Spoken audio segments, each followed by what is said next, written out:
Florida, the state in the country with the most regressive tax code, aka the poor get charged more than the rich, is now regressing even further. Let's dive into it.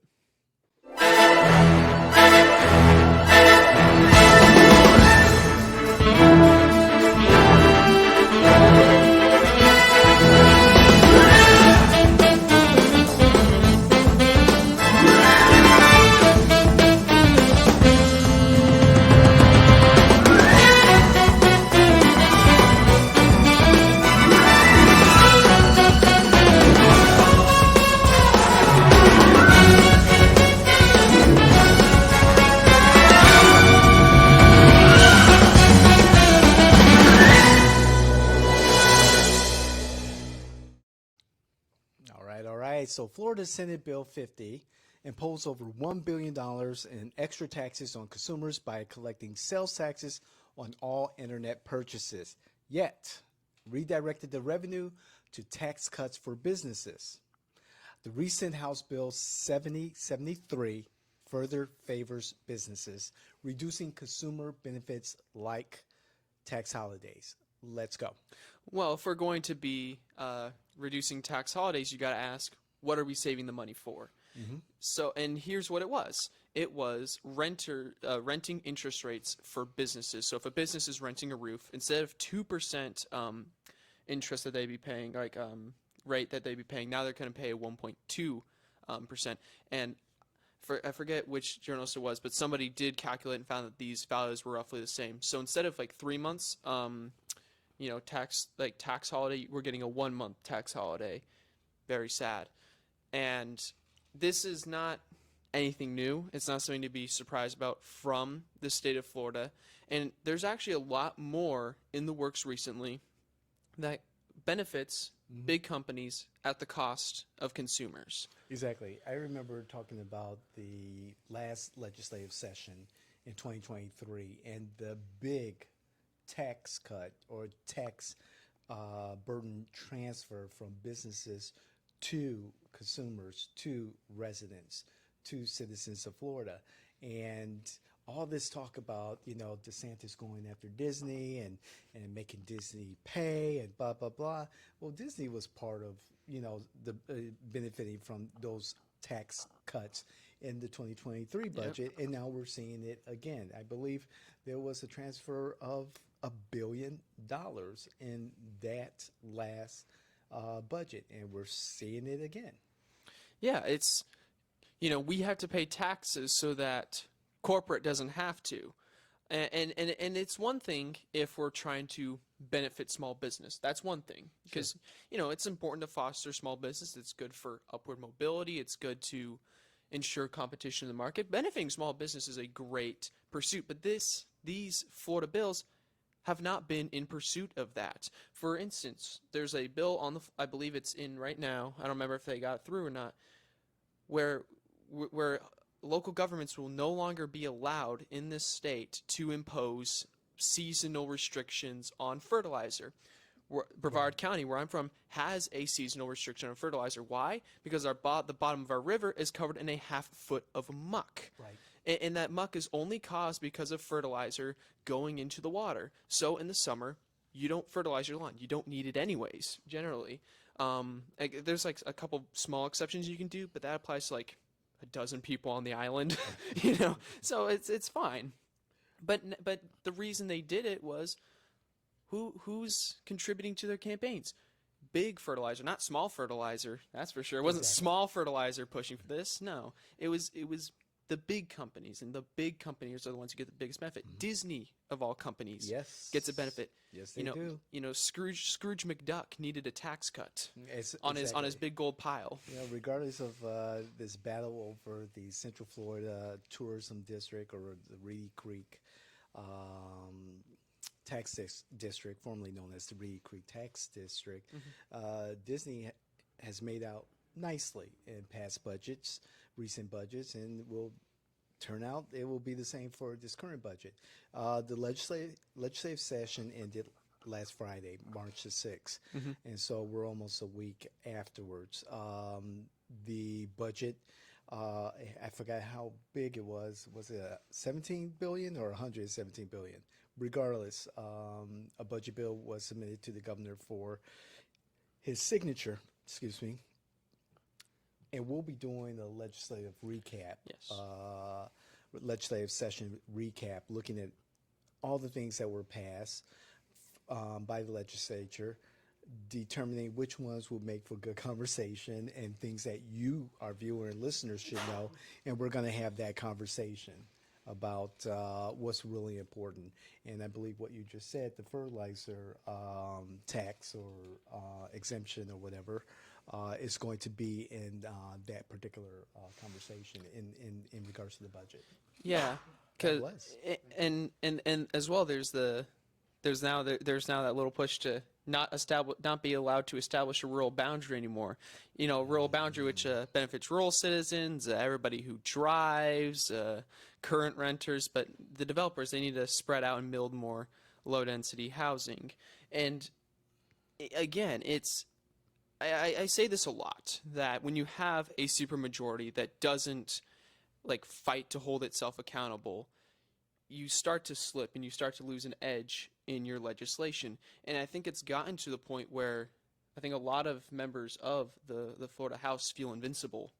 Oh yeah, You know, with that they, super majorities. yeah, they feel invincible. They feel like they can more or less do whatever they want. You know what? These people all contributed in my campaign. We're going to treat them nicely so I can get funds for my reelection campaign this year.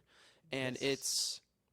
it's not subtle at all anymore. It is not. It is not by the thousands, the tens of thousands, and the Republicans are the party in control with super majorities in both the House and the Senate, and of course the governor's mansion. And so they dictate what policy is going to be. They're going to Well, yeah, dictate what tax policy, fiscal policy is going to be, and be rewarded for it. of course. And I mean, they've called emergency sessions, and they would still not address dinner table issues. They would be addressing, we got to call an emergency session to declare that we no longer recognize trans people on their driver's licenses. This is a national emergency. DeSantis was losing poll numbers. Yeah. You know, we have to fight for the big businesses that paid for our campaigns, not for the citizens that voted for us, not for the small donations made by ordinary folks, but just them. I mean, we still don't really, we're still doing like that's about all that was dedicated to housing. Yes. I mean, the housing prices, they're going up and up. Insurance prices, they're going up Property and up. insurance, yes. It's Took going the words up and right out up. of my mouth. I mean, insurance, property insurance has still not been addressed Yeah. here in Florida, despite the Band-Aid proposals that were made. We're still looking at a need for relief for property owners, for homeowners, and their property insurance. We see a situation down in Palm Beach with the condos there, Yeah. and people unable to afford living in their condos because of one, the HOA fees, condo fees, maintenance fees, and also the fact that more and more homes, more and more condos are not being insured, or their insurance rates are going up. Yeah. And whenever we talk with Republicans, you know, well, at least whenever I do, whenever I'm talking with Republicans, you know, younger, older, doesn't matter, they always say that it's important to be hospitable to business. Sure, man, I can agree with that. You know, businesses are the free market is a cornerstone, you know, to our success, a bulwark of our prosperity. But I got to ask, what constitutes business friendly? I mean, a state with a regressive tax code, very loose regulations, despite a very fragile ecosystem. Um, you know, you can basically campaign fund your way to whatever legislation you want. Where, at what point in the process of legislating do we become business friendly? And I don't think I've gotten a clear answer. The answer is generally something in the realm of more is better. Okay. More is better. More, more, more, more, more, more, more. And I say, and this is a problem I have, this is a problem with activists, left or right. More, more, more, more, more. We got to keep going. We can't stop making progress. We can't stop pushing for our cause. So then you got to ask, well, where does it end? I mean, what's the actual goal here if every part of it is relative, right? We don't have a concrete goal. We've just decided that because it's our philosophy to be business friendly, that we have to keep pushing and pushing and pushing and pushing and pushing and pushing and pushing ad nauseum, never ending, time immemorial. Well, the system feeds itself. You know, you push these tax cuts for big business, and more businesses come to Florida, and they spur revenue for the state, but more importantly, they spur revenue for their shareholders, for the business owners, so forth and so on. Of That course. doesn't necessarily trickle down to the labor that is behind a lot of these businesses. And it doesn't even stay in Florida either. Good point. A lot of that money that we're fighting so hard to put in, it gets exported. Sure. It doesn't stay here with you. Right. But it does make it business friendly here in Florida. Unfortunately, consumers, residents, workers are not keeping up. And there are sectors of jobs where we still have a severe shortage. It's gotten better. It has gotten better, but we still need. But we're continuing to work hard to expand our businesses into sectors that already have a job shortage. Yeah, and of course you got to make sure that none of that labor is immigrants either. You got to make sure they're not working in the state of Florida. You got to make sure they're not working. Right. And so then again I ask, like, what's the plan here? What's the actual plan? You know, and I think, like with many of the weaknesses in recent Florida legislative history, it's very short term. It's very right now. I need campaign funds right now. You know, I don't want to pay taxes this year. You know, it's not what is this all going to mean in 4 years? It's DeSantis is running for president this year. We got to pass all these things to see if we can get his poll numbers up. You know, Show results. Show Yeah. that Florida is the test kitchen for America, and what passes in Florida will pass in Correct. the rest of the 49 remaining states. Correct. And immediate results, like you said, we're not investing anymore. We want it now. You know, we would take a loan right now rather than invest our money and, you know, pay us down through interest. We'd rather just have a big loan right now. That's the way I would describe them. They would take a big loan right now and pay interest on it later, then invest money into, say, something like a CD and just live a little bit more frugally right now and not be in debt. It's selling the future for now. It's, you know, we'll push these problems off to later. We want, you know, children are our future, but today belongs to me. Sure. It's, I mean, like I said, this is not new. This is not revolutionary what's happening here. This isn't astounding. I wasn't flabbergasted and falling off my seat when this happened. But it is still a shame that we're still going down this road. Like, when is enough? When are we done? I don't think we ever are. Until government is small enough, you could drown it in a bathtub. Not my quote, Grover Norquist. That's his quote.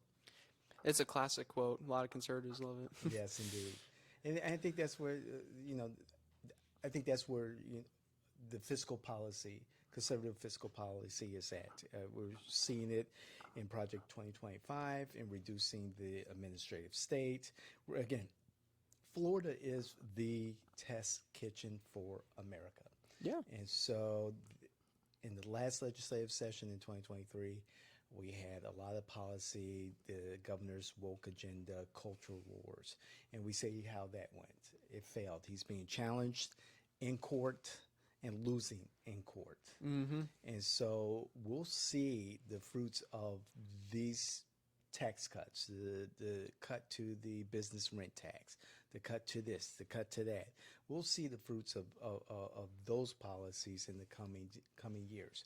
But right now, conservatives are saying here in Florida, this is what America can be. And we'll see. We'll see, you know, given a few years. Every economic policy, you got to give it a few years to know for certain. I'm pretty confident that it's just going to make it more unaffordable to live in Florida. That Florida is just going to continue to price out ordinary consumers and be more inhospitable. So The future is bright. I live here. I'm young. This sucks. Maybe one day I'll retire. Can't wait for that day. I don't know if we'll be able to afford to retire. We're never retiring. Woo! JW forever. Yay. Like, comment, and subscribe, please. If you made it to the end, you already made it to the end. You already watched it. Yes. We have a lot more content like this. We cover everything from your dinner table issues to bigger theory to campaign tips, anything you could want, definitely. government related. Yes. So please join our community. We're trying to grow. We're trying to start a conversation. Do you support House Bill 7073? If so, why? We want to hear you. Amen to that. Kellen's right. We want to hear what you have to say. Comment. Please comment. We love responding to your comments. I personally respond to many of the comments across all of our socials. But, check us out, again, as Kellen said, on our other podcasts. You have this, of course, You Can't Make This Shit Up. You have The Morning Constitution, The David Washington Show, and Countertop Politics. Great content. And don't forget, we have the newsletter, The Informer, our blog. So much going on. This has been You Can't Make This Shit Up, and we are out.